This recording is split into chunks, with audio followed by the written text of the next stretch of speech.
welcome back to Home Sweet Loan, and we have our fabulous guest here with us, Kevin Crager. And Kevin is a realtor in the Volusia market here with Trinity Home Team, correct? Yep. And Kevin has been in the industry for a little over 5 years now, and so we're excited to chat with you, learn a little bit about you. Tell us a little bit about your background. Thank you for coming on. Thank you. Yes. This was probably one of the last careers I thought I would have gotten into, just because I was never in sales. I grew up kind of fixing things and putting things together and pulling things apart, and then eventually got into law enforcement. Spent almost 17 years in law enforcement. I was a canine handler for 13 years and absolutely loved that career. And then it kind of just changed into something that I didn't want to be involved with, and retired, and did not have a step set in front of me, like this scariest thing I ever. This is what's happening next. Yeah, I grew up in a boomer household of you graduate high school, you go to college, you get a degree, then you meet a girl, and then you get married, you have 2.5 kids, you buy a house with a white picket fence. Right. And I did none of that. And so eventually got another job, worked in maintenance. I'm not actually doing the maintenance, but I ran a maintenance team for a big national property management company. So that gave me a lot of insight into construction, as well as growing up around it with a couple of my uncles owning construction companies. But then at the very beginning of COVID, everything kind of shut down. And what do we do? Yeah, what do we do? Well, I still had my job, but it was working from home, and it was on a computer, and I was tied to a desk, and I was miserable. And my, at the time, fiance said, "Why don't you get in real estate?" And I thought, because it's sales, and that's terrifying. But I said, you know what, I'm going to try it. So started school, graduated, and then one of my jobs I ended up leaving because I just couldn't handle it anymore. I had another job that was a government contract. That thing got canceled kind of unexpectedly. This is all during COVID. This is all during COVID. Oh, gosh. And it was like, well, I guess I'm doing it full time now. Like, I was trying to ease into it was sometimes that's the best. Yeah, absolutely. Okay, go back to the canine. What kind of dog was it? I'm sorry. No, it's fine. So I had two German Shepherds. My first was named Mark, and he was a Hungarian German Shepherd. Weighed about 108 pounds, which, if you know anything about German Shepherds, is gigantic. He was a dual-purpose explosive detection and human detection dog. So we went out and hunted people, and also went out and found explosives if they were. How come I didn't know this about you? I'm going to have to sign on that, because I find this very interesting. And my second, because I'm a Star Wars nerd, was named Vader. Okay. And he was also dual purpose, but he was a narcotics detection dog and then a human detection dog. That's so cool. I find that very cool. Yeah, that was the coolest part of my job. I'm sure. And they live with you, right? Oh, yeah. Oh, yeah. They're yours. Okay. Yeah, I told people I spent more time with those dogs than any. They are your best friends. Yeah, that's cool. Yeah. Okay, so we dive right in. We're head first into real estate, and you're gonna figure it out. And you've been now 5 years doing this. Increased production year over year. You also own a renovation. Yep. So tell us a little bit about that. My wife and I own Mac International Homes. I'll show you the back of the shirt later. So we buy the ugly kid on the block, put some money into it, and renovate it, and then resell it. Or, depending on how much we put into it, we'll keep it as a long-term rental. So we do a little of both, but we are now currently in a phase of just renovating and reselling to recoup some of the money we spent for some of our long-term rentals. That's very cool. So you get a little bit of no days ever the same, a little bit of both worlds. That's very cool.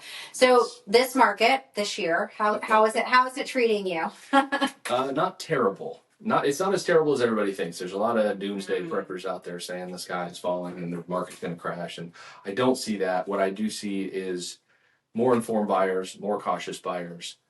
And I do see a little bit still of stubborn sellers. Yeah, we're definitely in a little bit of a strange place between where the buyers think the market is, where the sellers think the market is. And it's been, I don't know, it feels like it's been like this for like a year, but it just seems like it's definitely getting a little bit, the gap is maybe coming a little bit closer together. Yes, it seems to be. And I think that some of that is, there's in my opinion, an inflated inventory. And when I say that, I don't mean like overpriced or whatever. I mean that there are houses on the market with sellers that don't actually care if the house sells or not. Yeah, it's like a test, like just test the They're waters. like, well, let's see if it sells, if it sells, if it sells, if it doesn't, it doesn't. And so that has inflated the inventory where everybody goes, look at how many houses are on the market. I think that's a great point. But how many of those can actually be negotiated with? How many of them will go, yeah, we'll come down, or we'll give you this, or we'll do this. Yeah. A lot of them are like, no, either give me this number. I don't have to sell. There is a lot. Yeah, there's a lot of agents that I talk to that say, oh, they don't really have to sell. Right. The ones that have to sell are more aggressive. That's true inventory to me. Yeah. The ones that are like, well, let's see what happens. I think that's inflating the inventory a little bit. Yeah, no, I agree. So let's talk a little bit about the power of pricing. So pricing is really what's going to tell whether you're going to sell your home or not, move the needle to, really actually get the home sold. Yes. What is something that is, how do you price? What would be the way that you feel like you go about pricing that makes it most effective for sellers? The first thing I do is I never give you a price over the phone.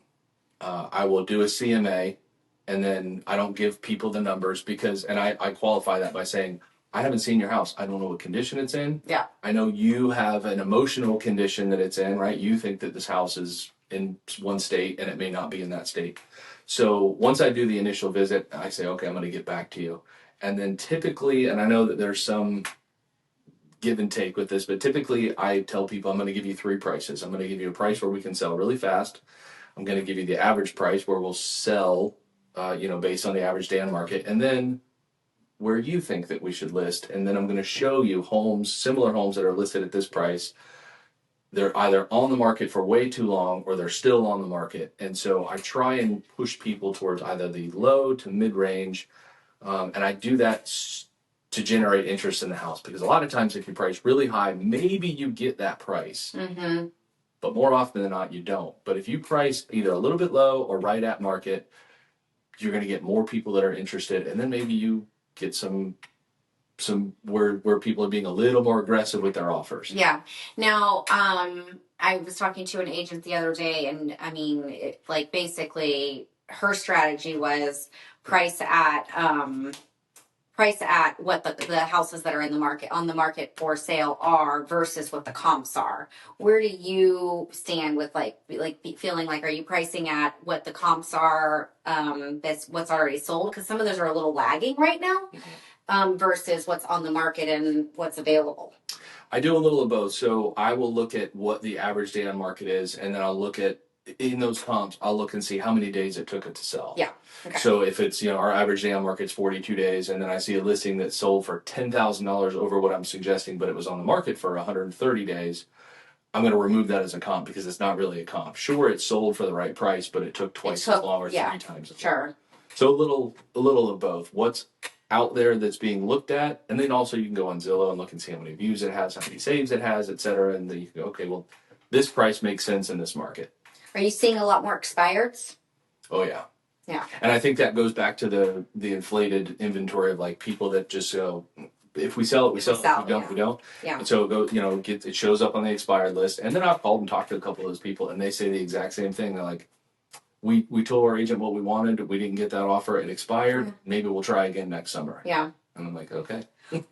What are you think some of the misconceptions that agents have with pricing? Like what are some of the mistakes that they make? How do I politely say too many opinions are involved in the pricing of some homes.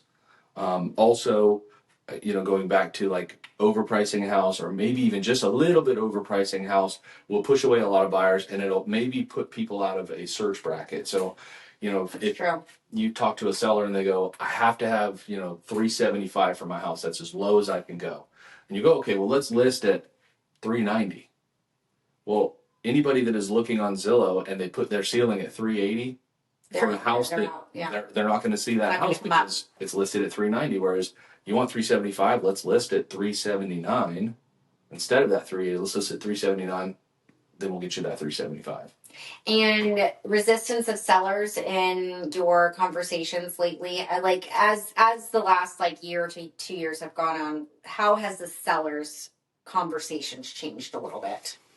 I can only speak for people that I deal with directly. Sure. And I think a lot of it has to do with the way that I present information is different from when I was new. When I was new, I took the advice of people that have been doing it for me, and then now I've kind of made it my own, and I've added some psychology to some of these things. But one of the biggest questions that I ask when a seller says, "Well, I want to list at this," and I've already shown you what's on the market, what's been sold, what I think you should list all your for. ranges. I ask them to justify it, and I say, "How do I justify to a buyer or a buyer agent the price that you want to list at?" Okay.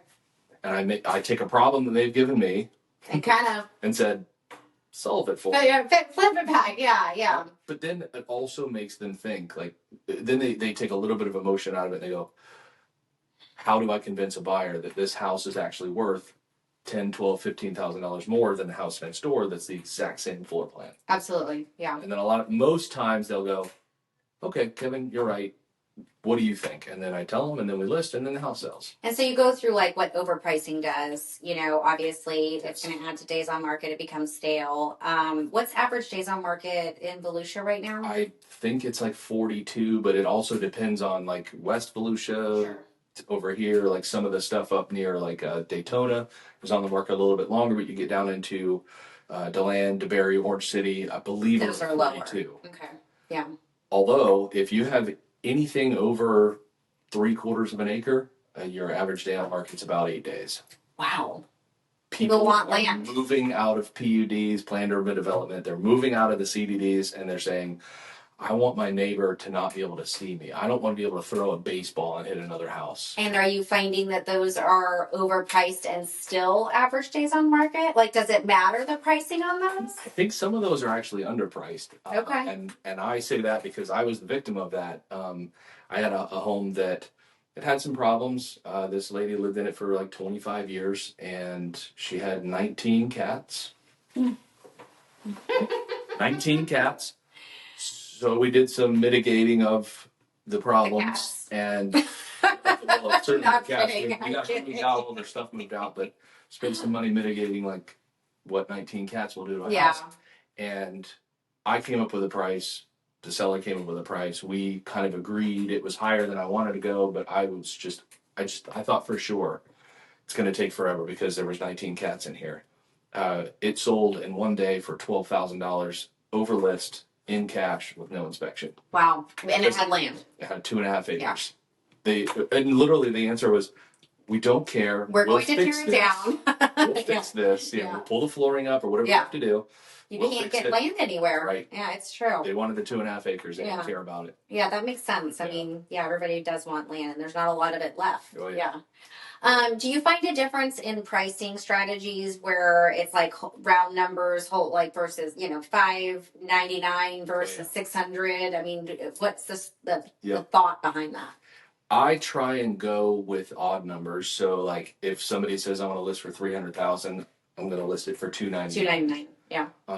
And it's only $1,000, and there's psychology behind it because it feels like a deal because it's not all the way up to $300,000. Yeah. The number in the beginning. Yep. The 2 sounds better than the 3. And I find that to be true with everything except for luxury listings. Okay.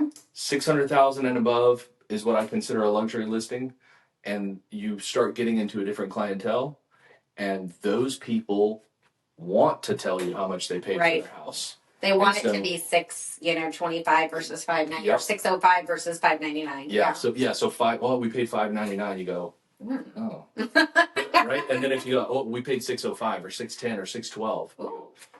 Oh my! So there is a difference between what I for what we all buy and then sort of getting up into the luxury. I think that it is. I had a listing that I listed at $800,000. We ended up selling it for $820 and change, but I know that had I listed for $799, I would have gotten an offer for less than $799 because they thought, they've already come down. Mm-hmm. When you're at that even number, they tend to go up. That's interesting. Yeah, it makes sense. You see a lot of agents, with those numbers, and I always wonder, like, okay, what's the strategy there? Yeah. So. Yeah, there's a psychology to all this stuff. Yeah. It's fun. Okay, so we've established a price. We've won the listing. When you're looking at the price, what are things that really add true value and what doesn't? Because, a lot of people are like, I'm going to, redo the floors or whatever. Like, what really adds value to the listings? Paint is a pretty cheap and easy thing to do if it's done professionally, and I tell people that. Same with drywall repairs. Don't repair your own drywall. I mean, unless it's a small nail hole or something. Because when you start getting into, a 6-inch square, you're repairing the drywall, but there's no texture. So if you have knockdown on your wall, I don't know if you've ever tried to shoot knockdown. It's not great. Oh, it is. Yeah, and if it doesn't match, it's... And it won't match. Yeah. But you can get it closed. Orange peel, also the same thing, like the texture in here. That's even more difficult to spray. So if there's big repairs that need to be done, spend the money, $200-300, have a professional do it, have it look professional. There are even some companies now that are offering and I know like roofing companies, but like I've seen like some companies like flooring companies allow to be paid at closing. Do you have companies like that? Well, you've got those solutions yourself. So Yep. Tell us a little bit about that. Yeah, so one of the big things that I offer to my sellers and to my buyers is, let's say you have a house that you need to sell and there's things that need to be done. We got to put flooring in a couple of rooms. We got to paint, maybe put a roof on or whatever. It's either my crews or people that I work directly with that I can have the work done. We send you an invoice. We submit the invoice to title, and then it gets paid at closing. That's huge. Not cash out of your pocket. Yeah. Because flooring can be expensive depending on what you're putting down. And to be honest, if numbers are very, very thin and the seller doesn't really have the funds to do it, Yep. Now you've taken that off the table, and now you're stuck with what's maybe not as marketable home. Right. So yeah, it's carpet a huge that's benefit. bad or stinky. I always encourage people to you can carpet clean it if you want, but it's still gonna smell like stale dog or whatever. Sure. So let's spend $300 and pull the carpet out of a room or whatever. Do you find that most sellers are open to those things? Do you get a lot of pushback? It depends on what I'm asking for. Okay. If I'm asking for a roof, if I'm saying, look, your roof is 25 years old, we got to put a roof on it. Yeah, I get pushback from that. But if I say we got to replace carpet in a bedroom, we got to, fill in some nail pops and paint. Yeah. Not a problem. Flooring's typically not a problem. One of the big things that I have people do is to depersonalize the house. Mm-hmm. Pull all the pictures down, pull all your trinkets and all that stuff, all of your treasures, put those all in boxes somewhere, put them in the garage. Nobody cares that your garage is full of boxes. I did an open house with an agent last year sometime, and they had porcelain dolls all over the house. That might have been something that we needed to get cleaned out. It was a lot. Yeah. Yeah, creep some people out. It's all about some people just want to walk in and like see the space and what it's going to be for them, and that it's move-in ready. And as a seller, sometimes you're like, yeah, but like they want to make it their own. But sometimes it's all about like I have a problem seeing vision, like seeing what the vision is, and my husband doesn't. So he can walk in and he's like, oh, I can see all that, and I'm like, I can't see past like the fact that there's orange walls, or a giant couch, it's just, so it's a lot. Yeah. What truly adds value? So like when you're looking at pricing and when you're doing comps, like what are you actually adding value for? I will add small value for a pool. Okay. I'll add small value which is much different than what a lot of people think. People think a pool's adding like it's not. Yeah, but people do think like the pool adds like $35,000. No. A pool costs $100,000. Plain and simple, if you're going to put an enclosure on it, and that's going to be a basic kidney bean with no water features, no nothing. It's $100,000. If you are going to put a pool in, that better be a house that you're going to stay in for 20 or 30 years. Same with solar panels. But yeah, a pool, or big, depending on like if it is a really nice and it's got say like built-in seating and it's got some water features, sure, we'll do $25,000. But realistically, $15,000. Even if it's a brand new pool. That's wild. Okay, we already talked about the land. Land obviously adds quite a bit of value. Lots of solar, not adding much value there? No. I won't call it a detractor. But if it's solar that has to be absorbed into a purchase, you're going to lose like 70% of your buyers because not many people know that it counts as part of what for sure. Oh, I know. It counts against your mortgage. So let's say Kristen says you're qualified for X amount of dollars, X amount, and then your mortgage is going to be say $1,500, and then we find your dream home and it's got solar and it's leased and it's $170 a month. And I call Kristen and I go, hey, we found a house, and then I go, well, it's got $170 assumable solar. Solar, yeah. And then she goes, Can't buy that one. Yeah, and don't forget about the fact that we don't account for what your utility bill is without the solar. Right. So we're adding that, really just as another actual bill that's like an HOA almost, like another loan. What about ADUs or mother-in-law suites? Like, what do those do for value? An appraiser will give you $25,000 for them, regardless of its condition. And I only know that because I went through it where I bought a house for a client, and it had an ADU, additional dwelling unit, that was renovated and upgraded and matched the house. I think I was with you on that one. You were. Yeah, I remember. Yeah. And $25,000, and it didn't matter what I said. It didn't matter what justification I brought. It was $25,000. Yeah. So I tell sellers $10,000 or $15,000, and appraiser at the most is going to give you $25,000. So it is a value add because there are still there, and I see that that's growing. Yeah. Especially with the way the economy is going right now, we're seeing more and more multi-generational households. Yeah. So it's if you have one, maintain it. Or if you have like a big shed and you can convert it. But that's the other thing too is people are looking for the house hacks. Mm-hmm. They may not even want to have their mother-in-law live there, but to have that on the backside of your property, to be able to rent out, yeah. You put that thing on Furnished Finders or Airbnb, and you're making $1,200 to $1,500 a month. Especially if it's a separate entrance to the house. Yes. That's obviously a big piece too, like an ADU or a mother-in-law suite. But they are. We are seeing more of those for sure. Yeah. So interesting to know the value's only the $25,000, but it's about lifestyle too. So Yeah, and it's not to say that it doesn't add value. Sure. It's also something that can be used as income generating. Yeah. Let's talk about marketing. During like the last, I don't know, 5 years, marketing for a property has obviously had to change. So you've had to ramp that up some. It's not just about photos anymore, and definitely not photos on your phone. Tell me a little bit about marketing, what you do that helps you stand out, and what you find that really, really works.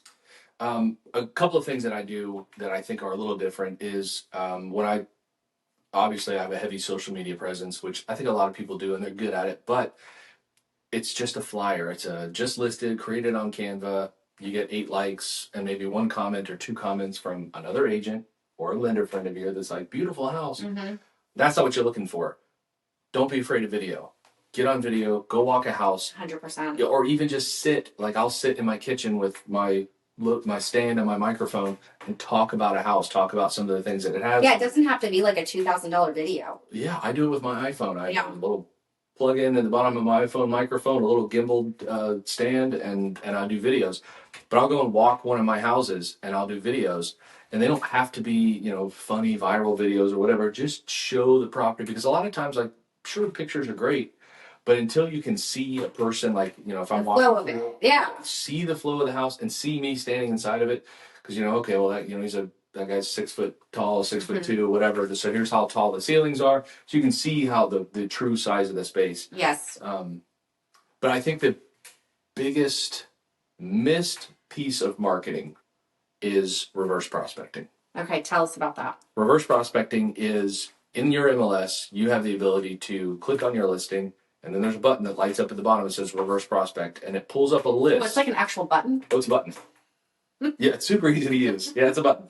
And it's not hidden. It lights up as soon as you select one of your listings, lights up and it says reverse prospect. Okay. And then it generates a list. It'll have the agent's name, and then it'll have a reference number, and then a date sent, whether or not that buyer is pre-approved. And then you can also see if they set it as a favorite in their agent's One Home portal, and then it has the agent and the agent's phone number. And these are people that have seen the property?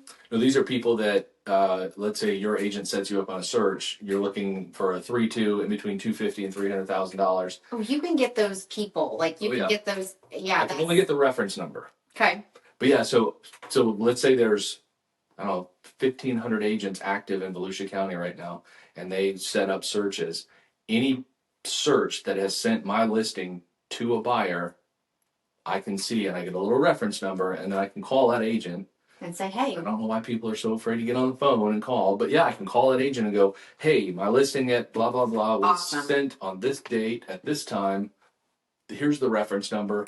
Let me know if they want to go and see it. And then I even tell them, I'll go and show it for you. Mm-hmm. I know you're busy. I'll go and show it for you. And you still get everything that's due to you. You know, my interest is in selling the house, not in, you know, earning income that I didn't actually earn, or whatever the case may be. Or if like, so I mean, that's a great thing to do. Like if you've got like an incentive up with the property, you've added an incentive to the property, or there's been a price reduction, you know, that's a good one. So typically when you make those calls, what's the response back that you get?